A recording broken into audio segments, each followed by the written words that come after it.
Hi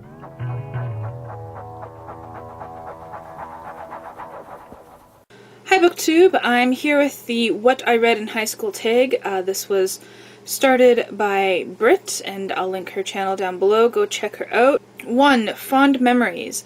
Name a series that you still love that isn't Harry Potter. Well, I'm from the generation that didn't really have YA growing up. Closest thing to a series that I read would have been the Three Musketeers, because there were subsequent books by Alexandre Dumas that featured them, so I guess that counts as a series. Question 2. What was I thinking? Name a book that you really enjoyed but cringe at today. And again, I only really liked the stuff that I read in high school. A lot of it was classics, and a lot of it I did like or didn't like and still don't like to this day. Number 3.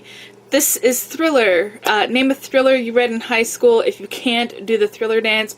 And because I can't dance, I'm gonna say Frankenstein counts as a thriller, right? Number 4. Boo! Name a scary book or one that wasn't necessarily horror, but the thought of this happening terrifies you. For example, 1984 or anything by Ray Bradbury.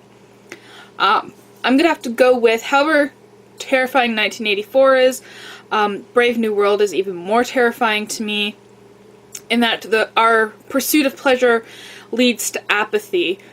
Questions 5 and 6 are combined. Name a required reading that you loved and one that you couldn't stand. One of my all-time favorite books is Wuthering Heights, and we read that in 10th grade, and I still love it to this day. And one of the ones that I still can't stand to this day, and it's well known, is Pride and Prejudice. Yeah, it was the first book that I didn't finish reading for English. Okay, number 7, anything goes. Name a play you read. Did you enjoy it? Why or why not?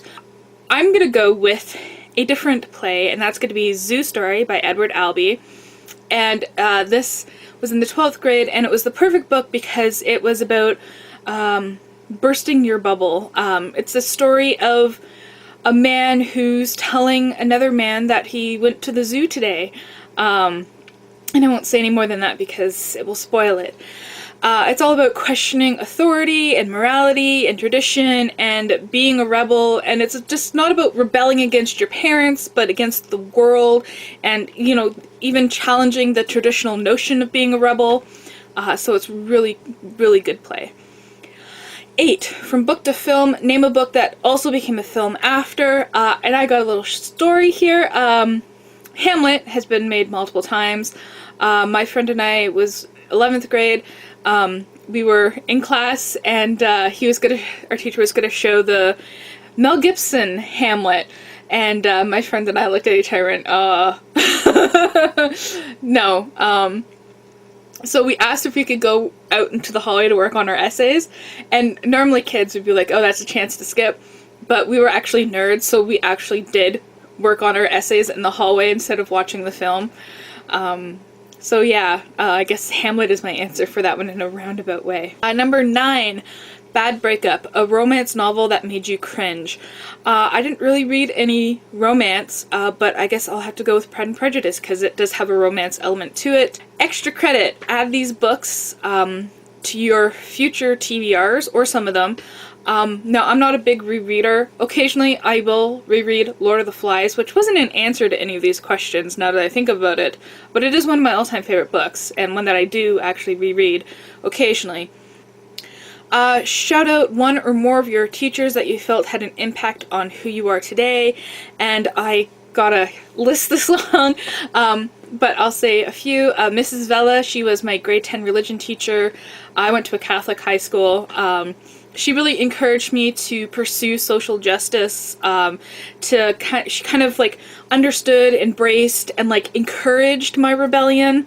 I was very, not like rebellious in the normal teenage sense, but in the we gotta fight the system type sense.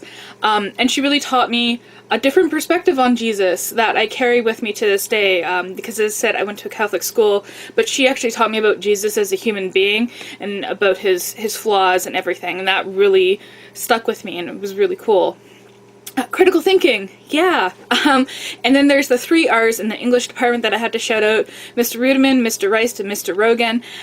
They were awesome teachers in general. And when I went back to volunteer, they were, you know, very encouraging, and they kept beer in the office fridge, in the English office fridge. If you do read any of these books, post a review.